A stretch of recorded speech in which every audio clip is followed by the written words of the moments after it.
Assalamualaikum warahmatullahi wabarakatuh. Nah, pemirsa Oksigen, kembali lagi di tahun ini dalam program Tausiah Harian Ramadan. Dan kali ini bersama saya Afarta Gifari ya. Kalau di tahun lalu kita sudah mendapatkan narasumber-narasumber kita yang luar biasa. Ada Ustadz Fazrul dan juga Ustadz Kabir. Kalau di tahun ini juga spesial nih, gak kalah spesial, yaitu adalah Ustadz Fazrul, masih tetap Ustadz favorit kita. Dan juga ada Syarifah Raihana. Nah, di episode kali ini kita akan membahas mengenai menjadi muslim saja tidak cukup. Jadi kita akan membahas tentang tren hijrah anak muda ya. Kita langsung saja ya, sapa Syarifah Raihana kali ini yang sudah ada di sebelah saya. Assalamualaikum Syarifah. Waalaikumsalam, Kak Giva apa kabar? Alhamdulillah baik. Syarifah gimana? Sehat, alhamdulillah. Oke, ini mungkin pemirsa Oksigen di rumah udah nggak sabar ya untuk mendengarkan tausiah dari Syarifah. Oke. Boleh langsung dimulai saja? Oke, terima kasih Kak Giva. Oke. Bismillahirrahmanirrahim. Assalamualaikum warahmatullahi wabarakatuh. Alhamdulillahirabbil alamin wassalatu wassalamu ala asyrafil anbiya'i wal mursalin sayyidina wa maulana Muhammadin wa ala alihi wa sahbihi ajmain amma ba'd. Pemirsa Oksigen di rumah yang dimuliakan Allah, semoga kita semua tetap semangat menjalani ibadah puasa pada hari ini. Baik, kita hari ini akan membahas tentang menjadi muslim saja tidak cukup, tren hijrah anak muda masa kini. Maka dari itu, jadilah kita muslim yang kafah, muslim yang menyeluruh, yaitu kita jangan tinggalkan perintah Allah dan juga kita hindari larangan Allah Subhanahu wa taala. Kemudian kita membahas tentang hijrah. Kata hijrah berasal dari kata hajara yang artinya pindah atau memutuskan. Dalam pengertian syar'i, hijrah yaitu perpindahan Rasulullah SAW dari kota Mekah menuju kota Madinah pada tahun 13 kenabian. Rasulullah SAW hijrah dalam rangka untuk meninggalkan kota yang dipenuhi dengan orang-orang musyrik menuju kepada kota yang dipenuhi dengan orang-orang beriman, dengan tujuan untuk membina masyarakat muslim dengan sebenar-benarnya dan juga untuk mengikuti perintah dari Allah Subhanahu wa taala. Sebagaimana Allah berfirman, A'udzubillahi minasyaitonirrajim, Bismillahirrahmanirrahim, Innal ladzina amanu wa hajaru wa jahadu fi sabilillahi ulaika yarjuna rahmatallah wallahu ghafurur rahim. Sesungguhnya orang-orang yang beriman, orang-orang yang hijrah dan juga orang-orang yang jihad di jalan Allah itu adalah orang-orang yang mengharapkan rahmat Allah. Maka Allah Maha Pengampun lagi Maha Penyayang.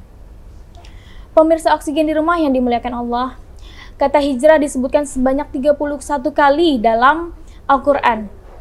Yang mana pada intinya yaitu hijrah menyerukan kepada kita untuk meninggalkan sesuatu yang buruk kepada sesuatu yang baik. Kemudian tren hijrah pada masa kini seringkali kita salah paham bahwasanya hijrah itu seperti taubat. Sebenarnya betul, hijrah itu seperti taubat. Kayak misalnya kita dari yang pacaran jadi nggak pacaran, dari yang nggak berhijab jadi berhijab. Betul, itu suatu hijrah juga. Tapi lebih tepatnya itu taubat ya teman-teman ya. Bahwasanya hijrah itu cakupannya lebih luas, sedangkan taubat itu cakupannya lebih sempit dan harus ada syarat-syaratnya. Nah, jadi kalau hijrah itu kayak kita pindah dari rumah, dari suatu tempat ke tempat lain, itu namanya hijrah. Kemudian kita dari rumah hijrah ke pesantren untuk menuntut ilmu, itu namanya hijrah. Kemudian kita meninggalkan tempat kerja yang dipenuhi dengan maksiat, yang dipenuhi dengan transaksi haram atau ada ribanya dan segala macam, kepada tempat kerja yang lebih baik. Itu yang disebut dengan hijrah. Jadi kalau orang taubat itu bisa jadi hijrah. Tapi kalau orang hijrah belum berarti dia bertaubat. Dan juga kita harus ingat bahwa dalam hijrah itu kita niatkan untuk Allah dan Rasulullah. Dengan niat bahwa hijrahnya kita itu untuk Allah, bukan untuk ikut-ikutan teman aja, bukan cuman untuk mengikuti tren aja. Dan juga ketika kita hijrah itu kita fokuskan untuk meninggalkan kemaksiatan yang telah kita lakukan sebelumnya, dan juga untuk beristiqomah di jalan Allah, teguhkan pikiran kita, jangan sampai kita berpengaruh untuk kembali kepada kemaksiatan itu lagi. Begitu Kak Giva. Oke, Masya Allah, terima kasih Syarifah Raihana. Aduh, teman-teman di rumah, adem ya dengernya ya. Karena yang tausiah hari ini perempuan, wanita, luar biasa. Nih Syarifah, sebelum kita tanya jawab nih sama pemirsa Oksigen di rumah, umurnya berapa sih? Aduh, masih muda, aku tuh 22. Masih 22, iya, luar biasa. Tapi Syarifah juga sudah berkeluarga ya? Iya, alhamdulillah udah punya anak juga. Berarti doain aku bisa ya? Insya Allah mudah-mudahan tahun ini ya. Amin ya Rabbal Alamin. Oke Syarifah, ini teman-teman pemirsa Oksigen di rumah udah nggak sabar nih untuk kita tanya jawab. Salah satunya nih, kita sebutkan dulu pertanyaannya. Oke. Jadi sebenarnya pada dasarnya, hijrah itu ada dasar-dasarkah untuk diterima Allah Subhanahu wa Ta'ala? Jadi dasar-dasar hijrah untuk diterima Allah Subhanahu wa Ta'ala, yang pertama kita niatkan hijrah itu untuk Allah dan Rasulullah. Tulus niatnya, lillahi ta'ala. Jangan niatnya untuk yang lain-lain, oke? Terusnya yang kedua, kita taubat dengan sebenar-benarnya taubat. Taubatan nasuha. Karena taubat itu adalah fondasi utama. Fondasi utama ketika kita baru mulai untuk berhijrah. Nah, taubat itu kan syarat-syaratnya ada 3. Yang pertama, menyesal. Kemudian kita meninggalkan kemaksiatan, kesalahan-kesalahan yang pernah kita lakukan. Dan juga yang ketiga, kita menyesal dan berjanji untuk tidak mengulanginya lagi. Iya, niat dalam hati bahwa kita nggak akan mengulangi kesalahan-kesalahan yang kita pernah lakuin itu. Nah, kemudian juga fokuskan untuk meninggalkan maksiat-maksiat itu. Dan juga kita istiqomah. Kita beristiqomah di jalan Allah. Karena istiqomah ini yang sulit. Ya. Istiqomah itu sulit. Jadi kita jangan sampai terpengaruh lagi untuk kebawa kepada kemaksiatan-kemaksiatan yang pernah kita lakuin sebelumnya. Nah, untuk diterima sama Allah atau enggaknya, itu semua kembali lagi kepada Allah Subhanahu wa Ta'ala. Iya, nggak ada yang bisa jamin. Kita semua nggak ada yang bisa jamin. Jadi siapa yang tahu di sini kalau tadi pagi sholat kita diterima sama Allah? Nggak ada yang tahu, ya kan? Siapa yang tahu hari ini puasa kita diterima sama Allah? Kita nggak ada yang tahu. Kalau kita tahu taubat kita diterima sama Allah, kita tahu ibadah kita diterima sama Allah, justru malah bikin kita jadi terlena, malah bikin kita jadi nyantai kalau oh ya udah taubatnya diterima. Jadi malah kita kembali lagi kepada kemaksiatan itu. Gitu.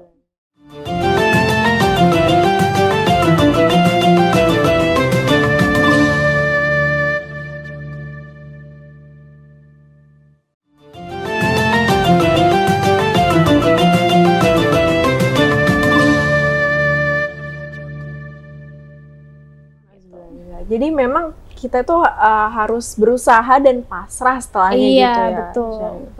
Baik, nih ada pertanyaan selanjutnya nih dari pemirsa Oksigen di rumah. Banyak yang bertanya, apakah untuk melakukan taubat harus langsung membenarkan seluruh kesalahan kita? Atau kita bisa nih untuk bertaubat tapi berangsur-angsur gitu. Jadi ada hal-hal khusus yang pelan-pelan diubah gitu mungkin Syarifah. Oke, jadi tahapan-tahapan dalam bertaubat, kalau yang saya dengar dari ceramahnya Habib Muhammad bin Alwi Al-Haddad, seseorang itu ketika mau memulai untuk taubat, dalam ilmu tasawuf itu ada 2 tahapan. Yang pertama yaitu takhliyah, dan yang kedua itu tahliyah. Tahliyah itu fokus untuk membersihkan diri, membersihkan hati kita dari segala kotoran-kotoran, dari sifat-sifat jelek, dari kotoran-kotoran hati, penyakit-penyakit hati. Kayak misalnya kita hijrah kemudian kita masih ada rasa ujub dalam hati kita, sombong gitu dengan hijrahnya kita. Maka jadi rusak taubatnya itu. Kemudian contoh lain, kita hijrah kemudian kita jadi ngeremehin orang lain yang belum hijrah. Nah, itu juga case gitu jadinya ngerusak hijrahnya kita. Nah, kemudian setelah kita membersihkan hati kita dan juga kita membersihkan diri kita, meninggalkan maksiat-maksiat itu, kita juga setelah itu masuk kepada tahap tahliyah. Tahliyah itu proses untuk memperbanyak amal. Jadi kita itu awalnya itu fokus untuk meninggalkan kemaksiatan, yang kedua yaitu untuk memperbanyak amal soleh baru di tahap tahliyah itu. Jadi kita perbanyak amal-amal soleh, perbanyak ibadah, sholat sunnah, puasa sunnah, dan lain sebagainya. Jadi tahapannya itu Kak Gifar. Oke, tahapannya berarti sebenarnya sedikit ya. Iya. Cuma memang prosesnya itu susah. Iya, betul. Oke, Syarifah, apa sih ciri-cirinya apabila taubat yang telah kita lakukan belum diterima oleh Allah Subhanahu wa Ta'ala? Oke, jadi ciri-ciri taubat yang belum diterima sama Allah. Iya, betul. Jadi kalau ciri-ciri taubat, ciri-ciri orang yang bertaubatnya diterima sama Allah, yang diterima itu dia itu akan gak suka, akan benci kalau dekat-dekat sama kemaksiatan itu lagi. Misalnya ada orang yang sebelumnya suka gibah. Nah, kemudian dia taubat dari gibah. Nah, kalau dia dekat dengan orang-orang yang lagi gibah nih, ada orang lagi gibah, dia pasti akan menjauh dari situ karena dia nggak suka. Nah, maka ciri-ciri orang yang taubatnya nggak diterima sama Allah, dia kembali lagi kepada kemaksiatan itu. Kayak misalnya orang riba, kemudian dia taubat dari riba, tapi dia kembali lagi kepada riba, maka taubatnya dia nggak diterima sama Allah.